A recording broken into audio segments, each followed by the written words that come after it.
লেখলা voter ID কার্ডে তোমার ধর্ম ইসলাম, তুমি তো জন্ম নিবন্ধন সনদে লেখলা তোমার ধর্ম ইসলাম, তুমি তো তোমার বায়োডাটার মধ্যে বারবার পরিচয় দিতে গিয়ে তুমি তো লেখলা ইসলাম, তাইলে বেঈমান মুসলমান লেখলি কেন, সেজদা দিলি না কেন? এই নাফরমান, বলো বলো ছেলে, আরে বাটপার বলো, লিখলি কেন, পরিচয় দিলা কেন? তাহলে এফিডেভিট করো, ছেড়ে দাও মুসলিম পরিচয়, বলো রাজপথে দাঁড়িয়ে, নাহলে এখানে বলো, আজকে প্রচার হইব বেশি।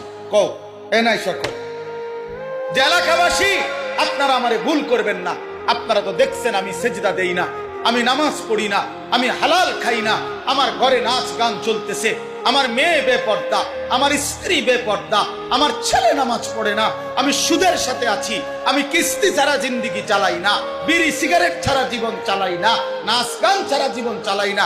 মূলত কারণ হইল আমি ইসলামের পরিচয় দিতে লজ্জাবোধ করি, আসলেই আমি মুসলিম পরিচয় দিতে লজ্জিত। এটা বলো, এখন দাঁড়ায় এখন বলো না।